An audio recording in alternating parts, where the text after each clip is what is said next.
4, or I don't know whenever it happens. 3, 2, welcome to Funny Friday, and we are back after a little bit of a hiatus. Yeah. We are here with Mr. Brian Copeland is our guest tonight, and I am your host, Mr. Frank Olivier, comedian, juggler, magician. I do all sorts. Do something. Show him something. Do something. Okay, here's a juggling trick for you. No, it gets better. Yeah. Almost got you pull that off. Oh, yeah. Looks like this. The apple? Can you do the apple? Whew. Almost dropped one. Exactly, like eating the apple, but without. I haven't done eating the apple on here. Oh my gosh, it's like a classic of juggling, and I haven't performed it in many years because I don't like doing it because that's what everyone else does. But let's see, we got. Oh, I was going to show you this one.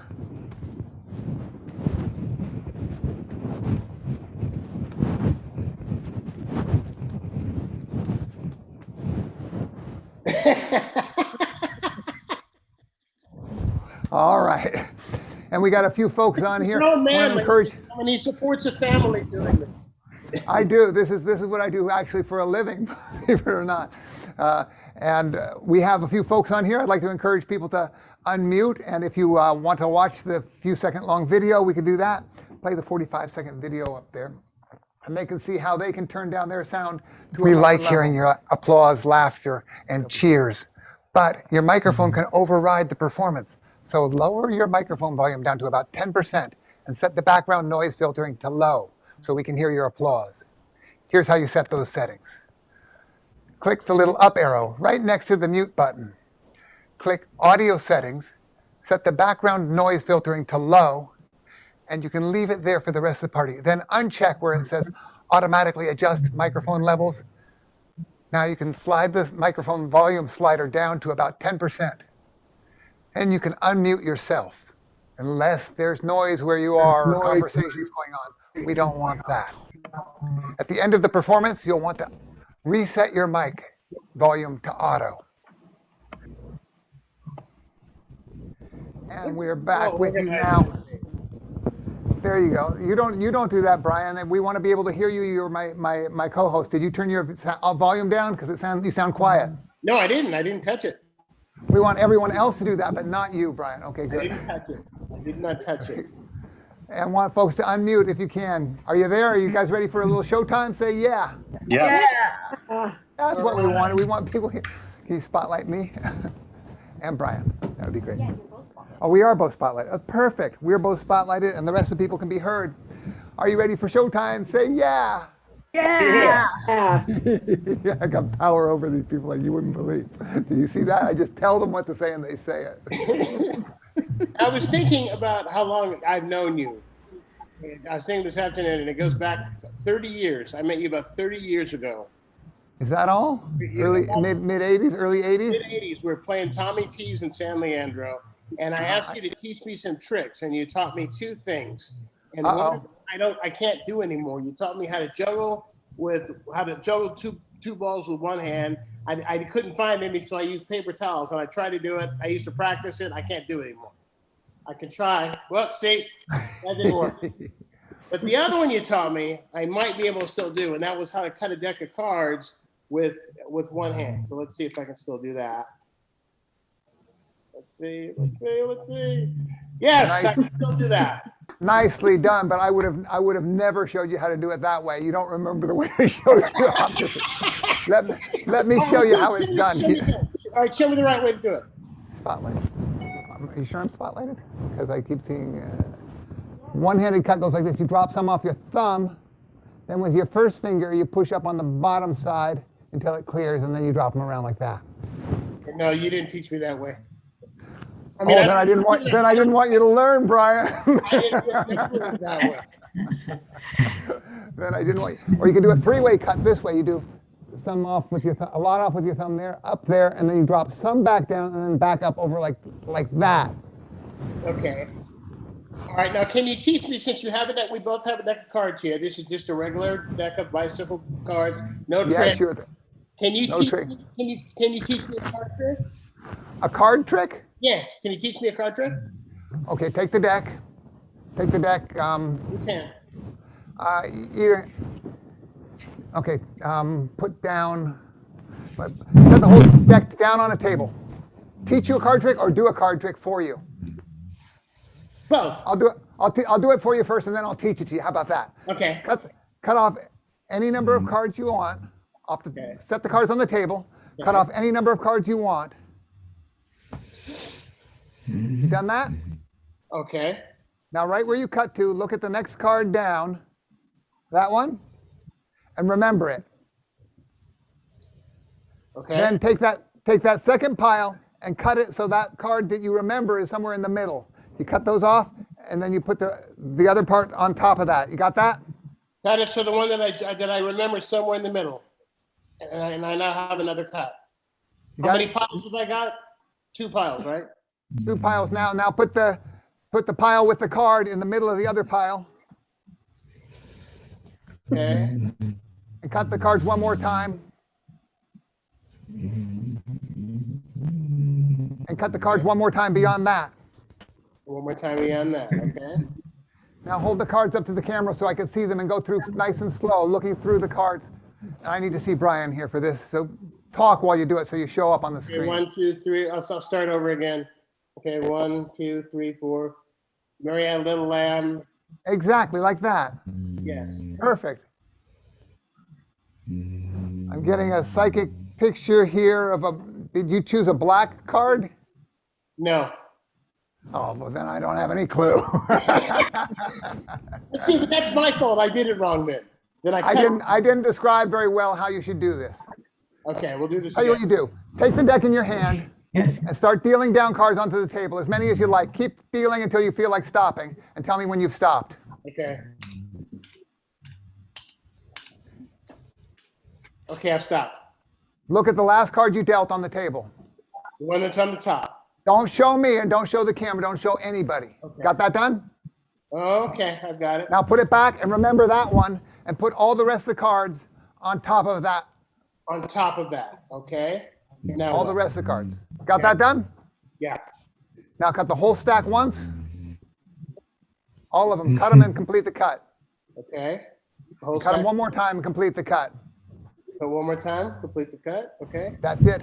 Now hold all the cards up to the camera and go nice and slow through the cards like you were doing before.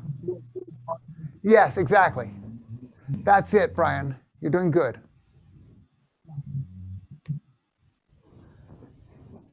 I'm trying to get a picture of the card and tell by your aura on there. Yes. Yes. Okay, I'm starting to see something, but not quite yet. Yes, it's going to happen. A little bit faster. Get a little bit faster. That's good. Getting nothing, but that doesn't matter. That doesn't matter. What matters is that I'm trying. Trying to do a card trick for you over the internet with your own cards. I'm not getting. Would this make any sense that I was not getting one of the 52 cards in the deck? It would, wouldn't it? It does make sense. You know why? Because there's actually 53 cards, the Joker, and that was the card you picked. Am I correct, sir? Yeah. How did you do that? Yes, it was a joke. Over the internet with your deck by magic. That's how I did it. There's no other way it could work, And Brian. actually, there are 2 jokers in here, so it's 50. Joker. So that was my best guess. No. How the heck did you do that? Okay, you said you wanted me to teach you. I'm going to teach you, and the rest of you there as You well. want to teach everybody how we do this? Absolutely. I mean, you guys It's a really crappy card trick that I can teach to anybody. That I don't lose anything by teaching you. You get college tuition you got to pay for. You get the person to hold up the card so you can see the bottom card on the deck. Okay. When you see the bottom card on their deck, you remember that card. Here you'd remember my ace of diamonds. Then they deal down as many cards as they want, and it doesn't matter. They're dealing down a pile. And the last card they look at it, Okay. They put it back down, and then they put all the rest of the cards on top, right on top of that card. Okay. Ace of diamonds goes down on top of that card. Then it doesn't matter if you cut the card several times, because if they cut it apart, when they cut it again, it goes back together. Now you're going to look for, while they're going through the cards, you're going to look for the ace of diamonds, and the very next card after that is going to be their card. Like this. I see. Just The ace of diamonds. I don't have any idea. Anyways, that's how it works. I was probably a round of applause, ladies and gentlemen. I think that was pretty cool. That is. That was pretty cool. Not anybody can do magic over Zoom. Now there are even better tricks than that, but I'm not going to teach you those right now. I'm going to teach those to my patrons. Anyone that joins my Patreon gets a really good card trick, and I'm taping that this week. I've been promising them this card trick like for 6 months, 8 months, and I haven't done it yet. But it is a good trick. It's a really good trick, and it's worth your time. I haven't even introduced properly, ladies and gentlemen, friends from across the internet. In the early 80s, I came into the San Francisco comedy scene. I'd been doing street performing, taking comedy lessons with Mr. John Cantu. John Cantu, oh my God. John Cantu ran the Holy City Zoo, which was the cool place where the comics hung out, including Robin Williams. He liked to hang out there because that's where the funny comics were, and you could get the best material by hanging out. I'm not speaking ill of the dead. I only speak the truth. Okay. Robin would follow Stephen Pearl anywhere he went to get more material. Let's see. So then, I came onto the comedy scene right when I was developing my act, and who was there early on? Mr. Brian Copeland, helping run Tommy T. Were you? I was 18 and I had just graduated from high school, and Tommy T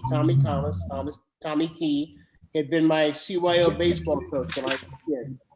And he opened up this club at the end of the street at West Wana, which is now Sons of Liberty. That was the original Tommy T's.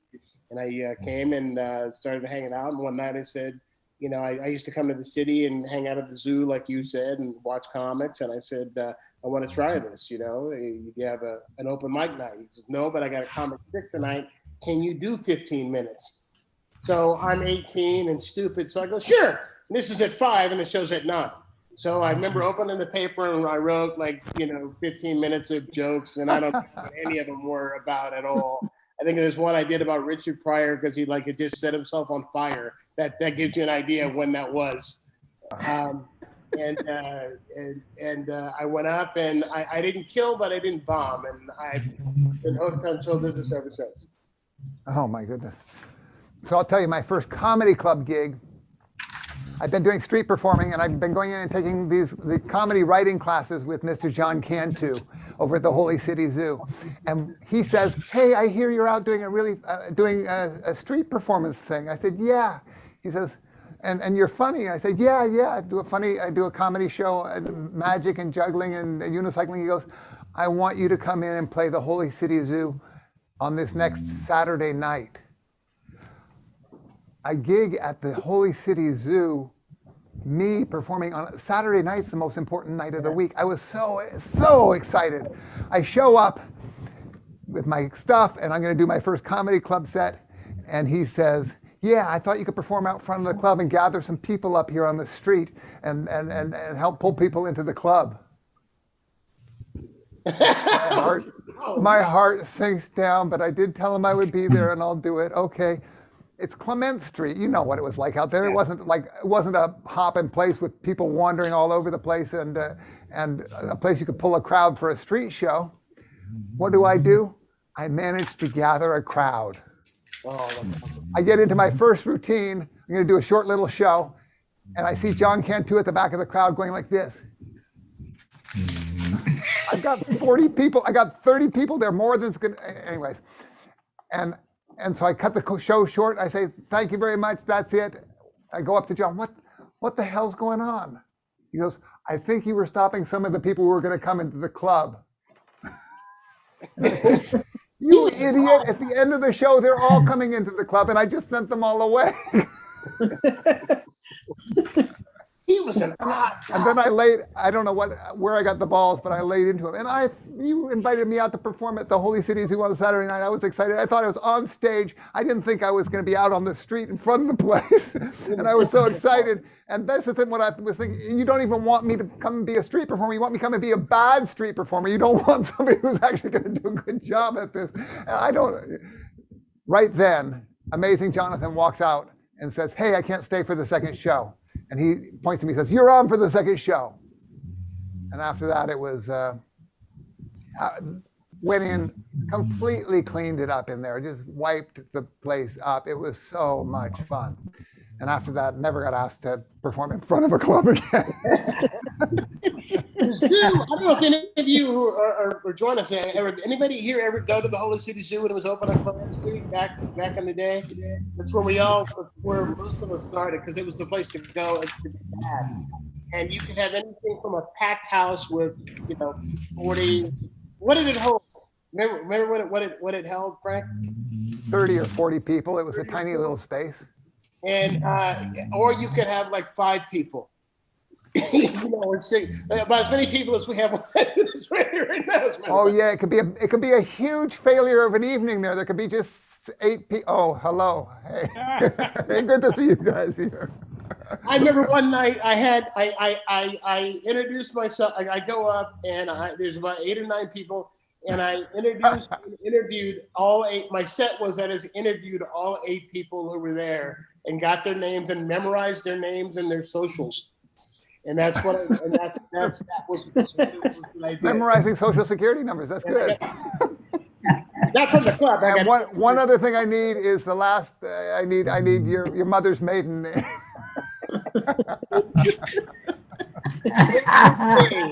Oh, and your zip code. I also got your wallet. And I need that for your credit cards. Can you do that kind of stuff, by the way? Can you do pickpocketing kind of stuff? I did a pickpocket act a few years back. I started getting pretty decent at it, and I don't know why I cut it out. But I had a lot of fun with that. I lift watches and stuff. I got Clarence Thomas's watch off his wrist in one show. That was fun. Clarence Thomas. Oh, my gosh. He was funny. I get Clarence Thomas bringing me my torches on the tall unicycle. I ride over to this post that's at one side of the stage, and I grab onto the post like I'm off balance. And I'm holding on the post. And I slowly let the unicycle slide down till it's on the ground, and I'm just hanging on the post up in the air. And I say, Clarence Thomas, I say, put down the torches and pick up the unicycle. Put down the torches and pick up the unicycle. And he's not quite grokking it. And he finally he goes over and he picks up the unicycle with one hand. And I said, put the unicycle back gently into position. He's going to try and put it up under my butt. And the crowd is roaring, and he says, it's kind of hard to do with one hand. And I said, that's why I said, put down the torches. He gets the unicycle in position by, whoa! Presidents have been impeached for less than that. He was funny. And then he gets up on the unicycle. He's handing me I lean on his head. I've got my hand on his wrist, and I get his wristwatch off. And I'm turning him around this way and that. And I hold up the watch behind his head, and the crowd's just roaring. He has no idea. I say, hand me the torch. He says, nope, not going to give them to you. I say, give me the torches. He says, no. I say, give me the torches, or you don't get back your watch. He goes, hey, goes, well, my watch, give me my watch. I said, not till you give me not till you give me my watch. Not till you give me he's a good negotiator, it turns out. He got me to give him the torches before he gave me the watch, but not before, I didn't do too badly, not before promising me if I handed him the watch, he would immediately hand me the torches. If he hadn't done that, he would have looked like the complete jerk that he kind of was being. Yeah, was wrong, but he was brilliant. He's another guy that inspired Robin a lot. Was Warren. But the one joke that I remember Warren doing was in the early '80s when all of the research came out about the G spot. When they had discovered the G spot, He said Yes. they also discovered a new thing called the Edward G. Robinson spot. You touch it and the girl goes, yeah, yeah, yeah. Oh man, Those were crazy days, my friend. they were crazy days. They were crazy days. Well, so what else you got to show me? What else have I got to show you? Okay. Well, I should tell you, by the way, I got my hat. Since you had your hat, I bought a derby hat and I have no place to wear it unless I get a job at the Sir Francis Drake. Standing out front. Either that or I start doing a Bat Masterson impersonation. So then you put your arm out straight like this. You reach behind and you roll the hat down your arm and into your fingertips. Nah, I can't do that. And then you do the reverse. You put it back up your arm, back up onto your head. Do it again. Do it slowly.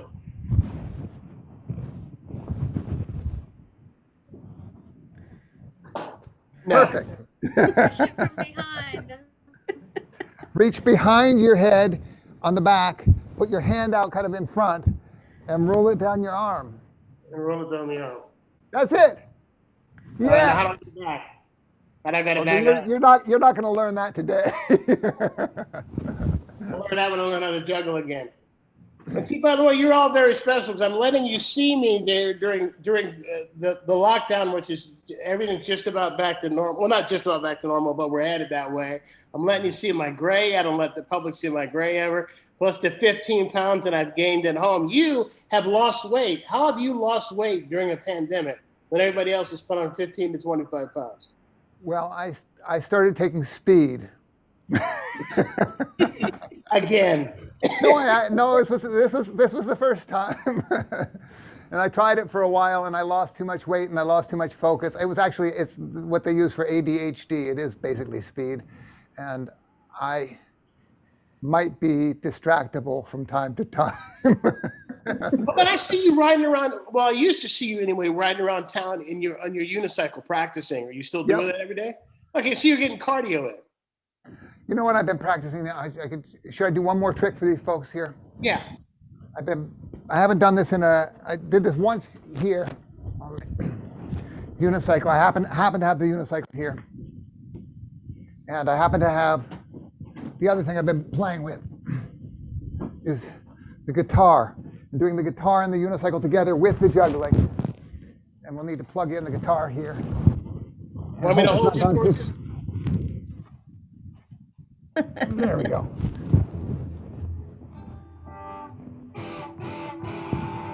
And then you play the guitar while juggling, and it's harder on the short unicycle than it is on the tall unicycle, except for the danger part of it. Jump up on the unicycle like that. Yeah. Very good. And then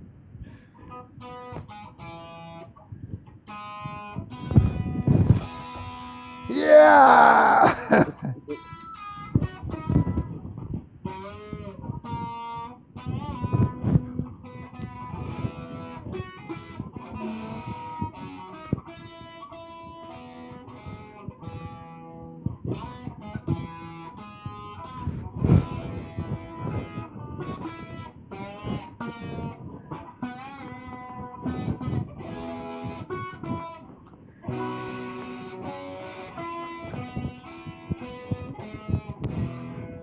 Now comes the good part.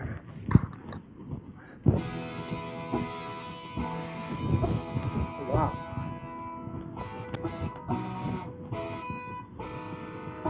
Show the high angle.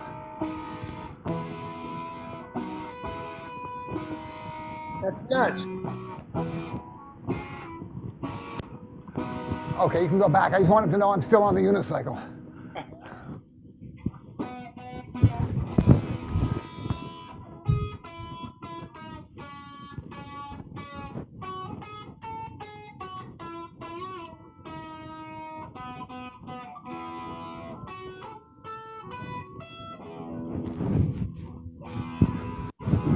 Oh, this is good. Wait. I got it right here. I got it. It's okay.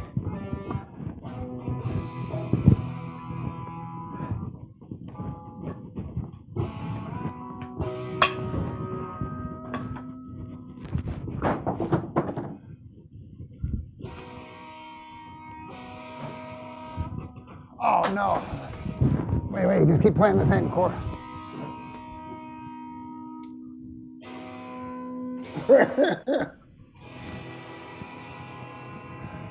Thank you, Internet, and thank you, America. Bravo. Bravo. Okay, I've got a serious question to ask you. Yeah. Can I ask you a serious question? Had Sure. you ever, you do some crazy stuff, as I said. I mean, I could never ride a unicycle. I would always fall. I was a kid that couldn't ride a skateboard. Have you ever hurt yourself? Hurt myself very, let's see. I'll tell you what, I cut my finger open once with a machete on national live television. Just a little bit, just enough of a cut so it needed a Band-Aid, but it was pretty funny.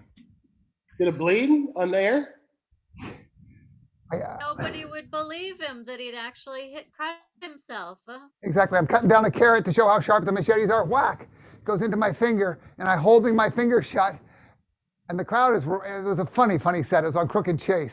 And I'm saying, oh, I cut my finger. Ha, ha, ha, ha. No, I cut my finger. Ow, no, I need the producers. I need one of the producers to go and get me a Band-Aid. Could somebody get me a Band-Aid? They're all just laughing. Nobody's coming to help me at all. Like, I'm serious. It's right under here. I cut my finger and I need a Band-Aid. And all I'm getting is these big laughs. I go, okay, finally. I say, okay, I'm going to let go for a moment. And let go. And after a moment, drip, drip. Oh my gosh, he cut himself. Go get him a Band-Aid.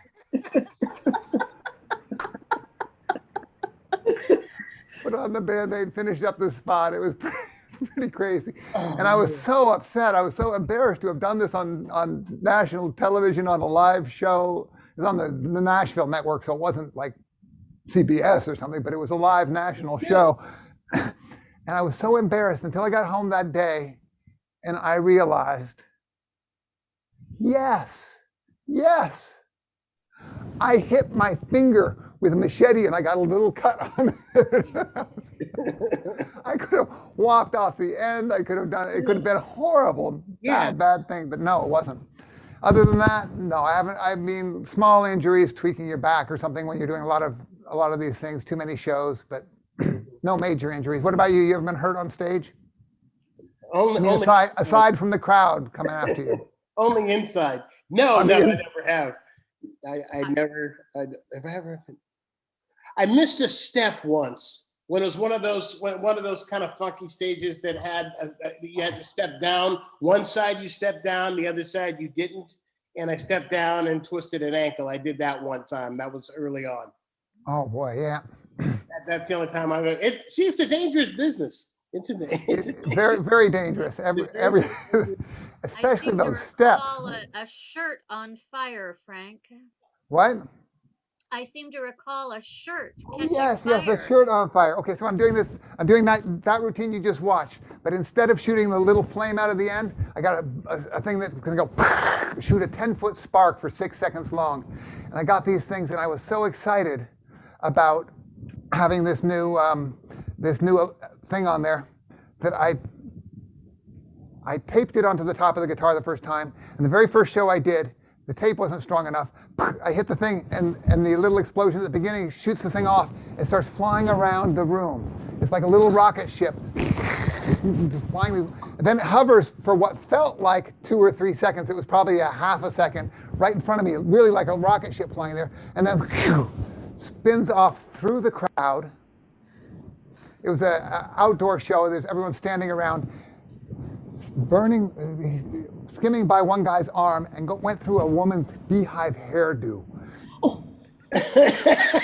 Nobody hurt, nobody's complaining, but it was enough so that it freaked me out. So the next time I did it, I had a little tightener on there to tighten that thing down like nobody's business.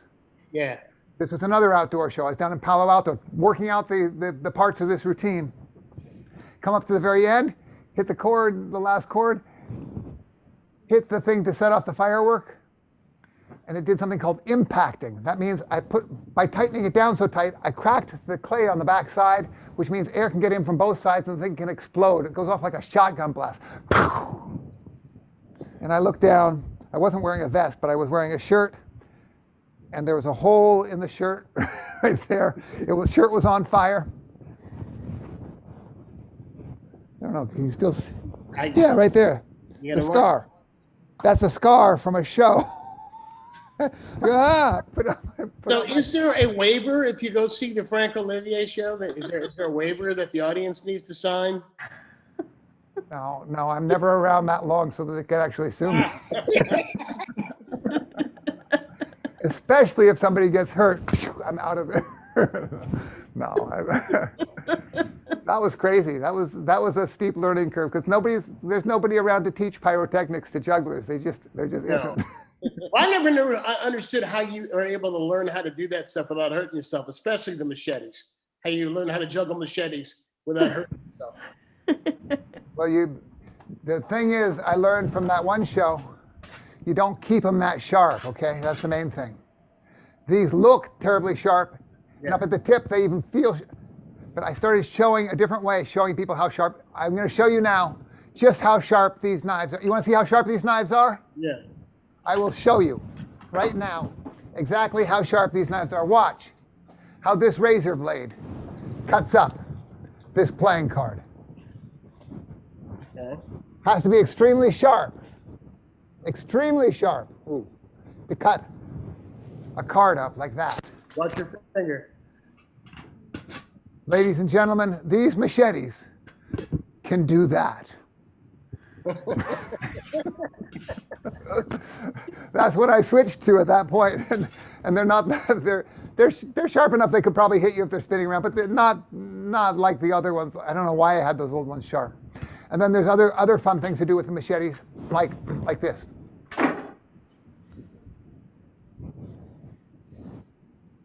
I'm actually going to attempt to juggle all three machetes completely without the benefit of speech.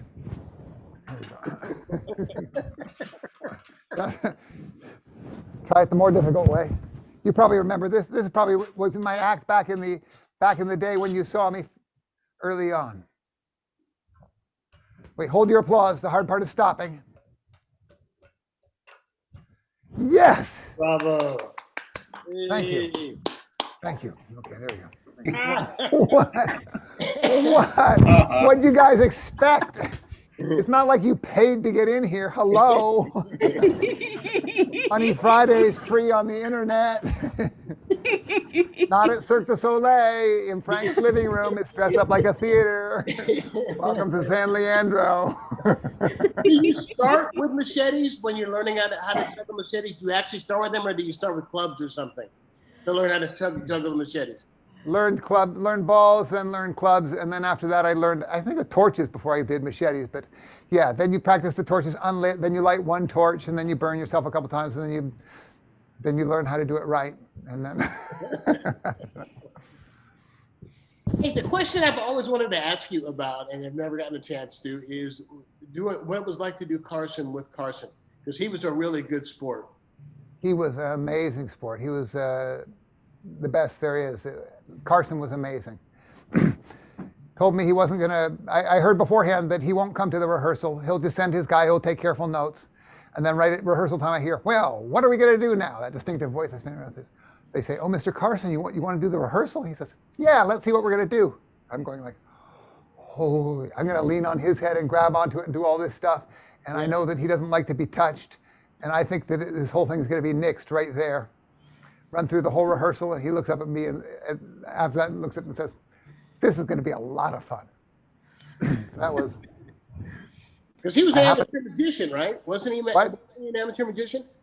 He was an amateur magician. So we end up talking after the show, chatting about a number of different things. And I'm walking out of NBC with Carson now. At the same time, we're leaving the building, and I notice, and I'm like in this other zone. I'm walking along, talking with Johnny Carson. We're just chatting, shooting this. And I notice as we're walking by, oh, they've got ropes on either side of where the cross traffic is, and there's people there waiting to watch him just go by. Wow. Crowds of people there. And here I am walking along with him. I was in heaven. That was amazing. And people are going, "Who's that guy with Frank Olivier?" Exactly. Oh, that's I wish. It was an amazing night. That was phenomenal. I saw that. I watched that night. I saw that set. That was a great show. doubled my price overnight and had me working a whole lot more even then. So What year was that? Do you remember? what, 86, 87, something like I was that. going to say something like that. It sounds like, yeah, like 87. Gosh. And then about every year and a half, they've been playing the reruns. About every year and a half, I get a whole bunch of people coming and finding me. I just saw your spot on car. They rerun all of them, and that one makes the cycle along with all the others. Where? I'm not even sure what channel it's on. It's on one of the comedy things. I was up one night and I couldn't sleep when I was on YouTube, and I you know how you'll go down wormholes on YouTube and I was looking at some Tonight shows that he did, and you just forget how good he really was. He was phenomenal. He was, and the most gracious and the most amazing host. It would never be another Carson. No, there will not. Well, now what? Now what? Now you tell me about you did longest running show of a solo show in San Francisco. Yes. Actually, I just you know what? I'm going to do it over Zoom. I'm going to do it over Zoom on Juneteenth for the march. Yeah, we're going to do it for the march. So, I'm going to do it from my family room. I'm going to do a setup kind of like what you did. And that show was just a complete and total fluke. It was supposed. I always want to do a one-man show. And it was supposed to be a 6-week run, and people came, and it ended up running for 8 years and going off Broadway and running in Los Angeles. And the coolest thing, and you know this from the shows you've done and the people who've come, are when you get to that place when celebrities come out to see what you're doing. Oh, that's always fun. Yeah. When they come out to see what it is that you're doing, and it's like, oh my God, oh my God, oh my God. And you're trying to focus on what it is. And see, if you make a mistake, you could die. No. If I make a mistake because somebody's out there and I'm out of my own head, it's only I can only metaphorically. Mm-hmm. No, I'm not doing anything that would actually kill me, but I'm doing stuff that looks dangerous, and I'm good at making it look even more dangerous than it is. No, you're absolutely right. There's Jim Belushi in the crowd, or there's any number. You said you had a Mickey Rooney story for me. I traveled with Mickey Rooney for 3 years. What? Oh, well, my Mickey Rooney story is not as good as yours. I had, when I used to host mornings on 2, I had Mickey Rooney on as a guest one morning, and usually, the producer gives you cards with areas to talk to the guest about. Right. So did you in the film, or hey, so you understand your son likes to ski, or just this kinds of thing. And I go, where's my stuff for Mickey Rooney? They go, there's nothing. Just forget it. Because he's not going to do anything you want him to do. Just say hi. and he would they said just throw random names of golden age stars at him. So I go, Errol Flynn. Errol Flynn, he was my buddy. Errol Flynn and I used to get drunk and take six all the time. By the way, did you know that I was once the biggest star in the world? And about every 90 seconds, he would say, I was the biggest star in the whole wide world. Literally every 90 seconds. And I remember we went to commercial, and I'm trying to cut in to go, hey, we'll be right back with more. And they just went to commercial and came back, and he was still talking. We went to commercial. Oh, he was a jewel. He was a one of a kind. He was a nice guy. He used to like to have a lot of energy around him, and he kept it around him. If there wasn't enough energy, he'd create drama so that he could have something to scream about and go on and on. And it was very pleasant until it was me.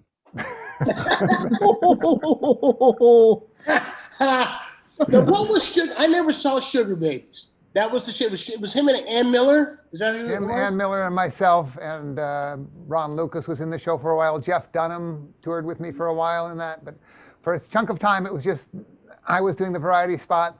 They got a whole bevy of dancing girls and a whole crew, and these old time comics, these amazing old time comics who were actual vaudeville comedians. And I got to work with these guys. It was just unlike anything you'd ever seen. And I got to do my act in the show. So it wasn't me doing a Broadway show with somebody else's stuff. It was me doing my act in the show. Oh, that must have been. Oh, it's one of those things that you can't explain it. You just have to do it. It's one of those things that Oh, you can't unless you've done it. You can't. You know, Ronnie Shell. Ronnie Shell, a comic, 50s, 60s comic. No, most known for Gomer Pyle. He was oh, Gomer okay. Pyle's best friend, Ronnie Shell. And Ronnie used to put together these shows at San Francisco State. This is like 10, 15 years ago. He put together the Legends of Comedy. He do it every year to raise money for the athletic program when San Francisco State had an athletic program. Uh-huh. And he would bring out these comics like Henny Youngman and Kay Ballard. And who else did I work with? Harvey Korman and Tim Conway we got to work with. Oh, Um, I uh, want to be you.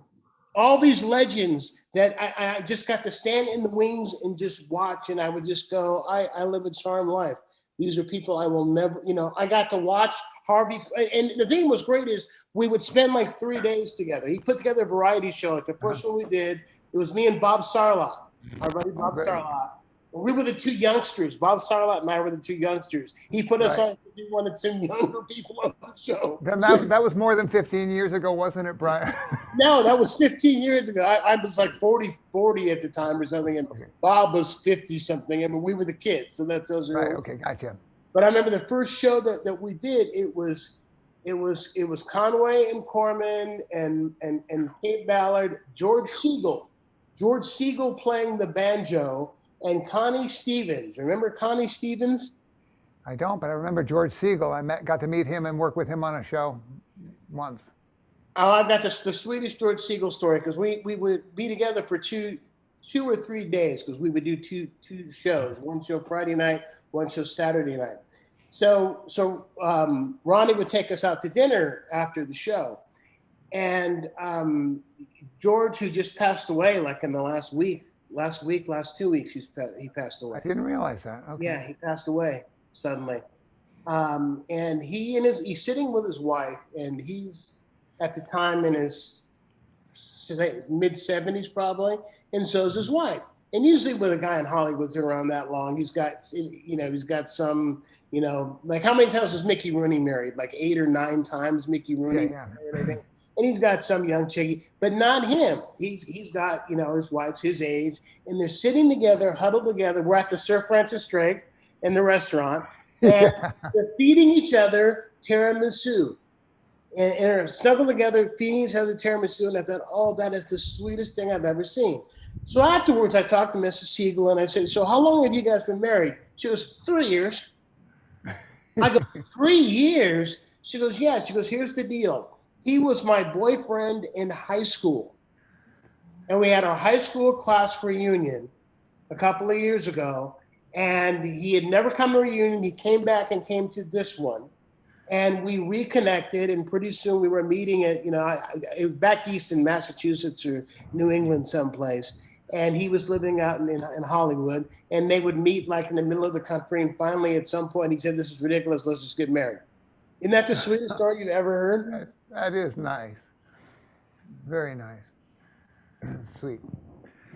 Well, we should wrap this up here pretty soon, Brian. Anything else you can share with us about what you're up to? You've got the Genuine Blackman coming up virtual. Yeah, we're going to do that virtually. I've got a brand new show that was supposed to open April of last year that's called Grandma and Me, an ode to single parents, and that's going to open at the March in April, again, provided that there's no surge or anything weird. Okay. And we're going to, if all goes well, we'll do our big New Year's show that we had to miss last year at the Performing Arts Center on New Year's Eve. And the Best of San Francisco Solo Series will be back as soon as I get some replacement dates from the library, as soon as they open the theater at the library and tell us when we'll do it. And you're going to be in next season, which is great. Oh, fantastic. Yeah, we're going to do Tricks to Happiness we were going to do as part of that. And that still sounds like a blast. I'd love to do that there. And we've also got the Great Star Theater has fallen back into our hands. And they're starting to allow shows in there starting, I think next month they're going to open it up. And there might be some open dates. So if you have a show you'd like to throw up quick and dirty, 450-seat theater there at half capacity, is a couple hundred people can fit You in know, there. it's interesting. It's going to be interesting to see what happens. I should ask your thoughts on this before we get out of here. They say one of two things are going to happen once everything's open up.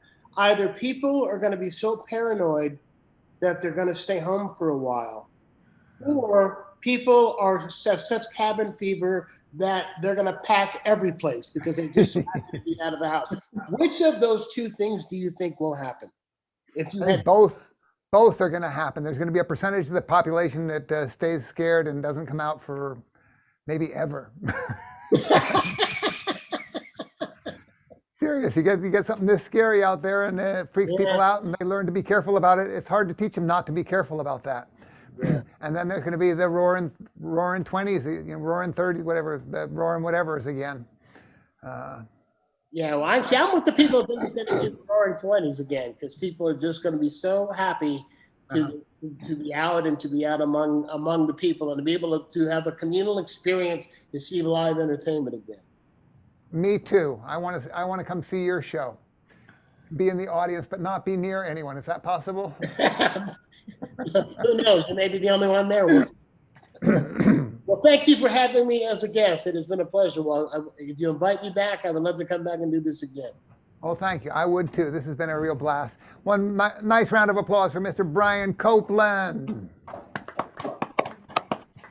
I've been Frank Olivier. You can go to patreon.com/funnyfrank and you can sign up for my Patreon and support this sort of entertainment and whatever else I happen to be doing.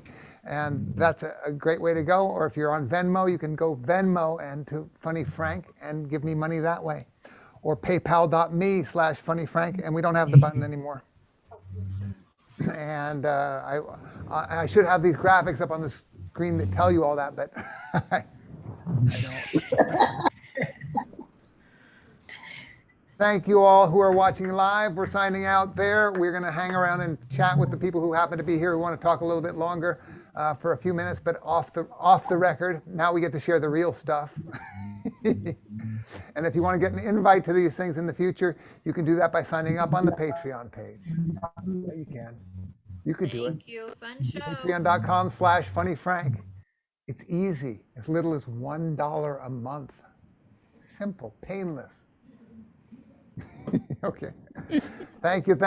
And saying goodbye to all of the internet, to YouTube, to Facebook, and to Twitch. Thank you all.